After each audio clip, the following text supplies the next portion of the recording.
2024년 8월 27일 화요일 아침을 여는 생명의 큐티 시간입니다. 오늘 말씀은 데살로니가 전서 5장 23절에서 28절 말씀으로 평강의 하나님이 완성하시는 성도의 삶이라는 제목으로 함께 말씀을 나누겠습니다. 자, 오늘 말씀 들어가기에 앞서서 어제 말씀을 좀 간단하게 보겠습니다. 재림에 대한 이야기를 한 바울은 그 이후에 성도들의 공동체의 삶에 대해서 이야기를 하였습니다. 그것이 어제 말씀이었습니다. 성도는 주님 안에서 수고하는 이들을 귀히 여겨야 한다. 특히 지도자들을 귀하게 여겨야 된다라고 얘기를 하고 있습니다. 뿐만 아니라 성도들 간에 게으른 이는 타이르고 마음 약한 이는 격려하며 힘없는 이는 붙들어 주어야 한다고도 말씀하였습니다. 모든 사람을 오래 참아주고 항상 선대하라고도 말씀 주셨습니다. 항상 기뻐하고 쉬지 말고 기도하라. 이것이 하나님의 뜻이라고 말씀했죠. 그리고 범사에 감사하라까지. 그리고 성령을 소멸하지 말고 악을 버려야 한다고도 말씀을 주셨습니다. 자, 그리고 오늘 말씀입니다. 자, 오늘 말씀은 데살로니가 전서 마지막 말씀.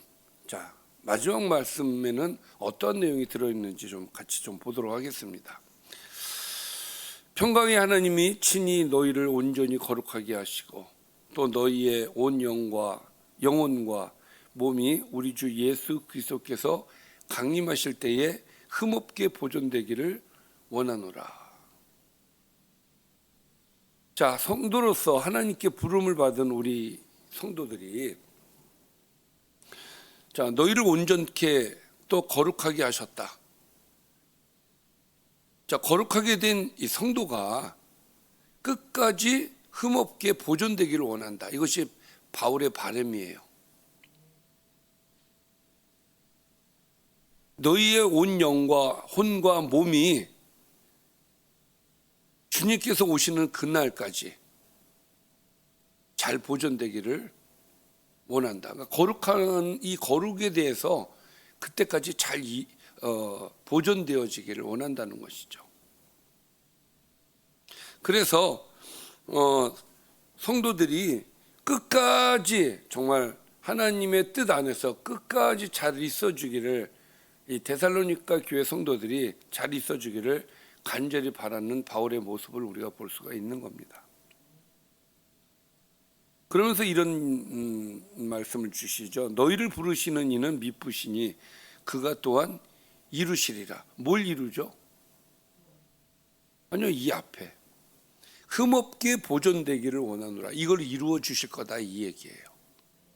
그러니까 하나님께서는 부르시는 것뿐만이 아니라 끝까지 성도를 지켜주시고 인도해 주셔서 흠없게 보존될 수 있도록 인도해 주실 것이다. 자, 이것을 바울은 믿음으로써 고백을 하고 있어요. 우리의 신앙은 하나님께서 부르심에 끝나는 것이 아니라 우리가 신앙을 잘 할 수 있도록 하나님께서는 미쁘셔서 우리를 잘 인도해 주시고 우리가 거룩의 모습을 잘 이어나갈 수 있도록 항상 인도해 주신다는 사실을 우리는 알아야 될 줄 믿습니다. 자, 두 번째는 형제들아 우리를 위하여 기도하라. 바울은 자신과 함께하는 전도 사역을 하는 사람들을 위해서 기도해 달라고 부탁을 하고 있습니다. 여러분, 내 능력을 가지고 하면은 부탁을 할 필요가 없죠. 복음의 역사는 내 능력으로 하는 게 아닌 거예요. 그것을 바울은 누구보다도 잘 알고 있었던 거예요. 하나님의 능력으로, 성령의 능력으로 나타나는 것이 복음의 역사다. 그래서 기도해 달라고 하는 거예요. 하나님이 하시는 일이기 때문에 기도해 달라고 하는 겁니다. 여러분, 복음의 역사는 누가 하시는 거다? 하나님이 하시는 거다. 그래서 반드시 기도가 필요해요.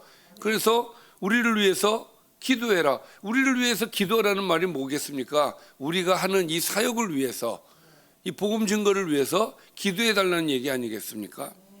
그래서 복음은 기도 없이는 되지 않는다. 그리고 가능한 나만이 아니라 많은 사람이 한 사람이라도 더 이 복음을 위해서 기도를 한다면 더 큰 역사가 일어날 것이다. 이 말씀 25절 말씀을 통해서 우리는 이것을 깨달을 수가 있죠. 세 번째는 거룩하게 입맞춤으로 모든 형제에게 문안하라. 공동체는요, 서로 돌아보는 것이 공동체입니다.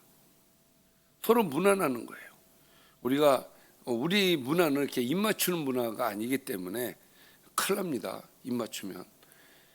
그러나 중요한 것은 여기서 말하는 의미는 성도들을 서로 돌아보라는 의미이죠. 돌아봐야 됩니다. 나만 생각하는 그런 신앙인이 아니라 하나님께서 내게 주신 것을 가지고 형제들을 돌아보는 것이 공동체의 한 일원으로서 또 교회의 한 지체로서 마땅히 해야 될 일이다라는 것을 말씀해 주고 있습니다. 또 네 번째로 내가 주를 힘입어 너희를 명하노니 모든 형제에게 이 편지를 읽어주라라고 부탁을 하면서 권면의 말씀, 오늘의 권면의 말씀은 이렇게 네 가지가 되겠습니다.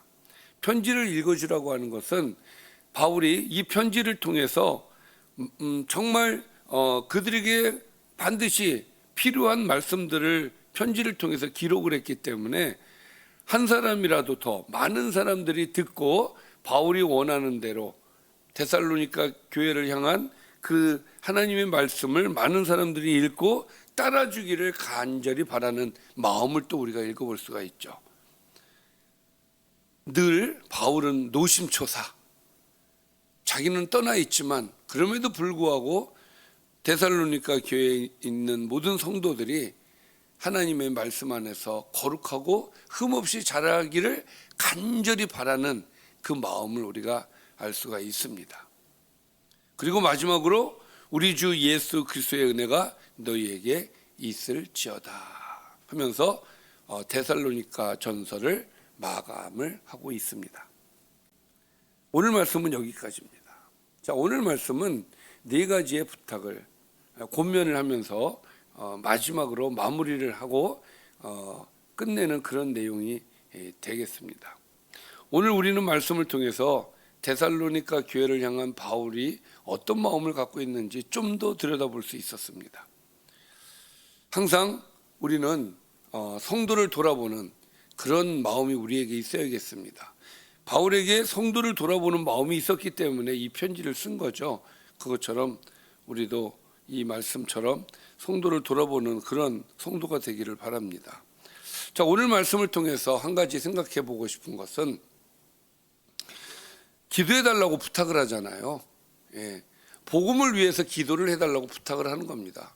그 말은 무엇입니까? 아까도 말씀드렸지만 복음은 기도를 통해서 나타나는 것이다. 내 힘으로 하는 게 아니다. 바울의 힘으로 하는 게 아니에요. 그래서 기도를 부탁을 하는 겁니다. 따라서 복음의 열정을 갖고 우리가 한 영혼이라도 더 구원하고 그를 주님의 제자를 만들기 위해서는 반드시 기도가 없이는 되지 않는다. 그것을 우리가 명심해야 될 줄 믿습니다. 기도하면서 하나님께서 우리에게 주신 복음의 사역을 잘 감당하기를 주님의 이름으로 축원합니다. 기도하겠습니다. 살아계신 아버지 감사합니다. 오늘 말씀을 통해서 우리에게 귀한 깨달음과 은혜를 주셨습니다. 하나님, 기도하면서 하나님께서 허락하신 복음의 사명을 잘 감당할 수 있도록 은혜를 더하여 주옵소서. 예수님의 이름으로 기도드리옵나이다. 아멘.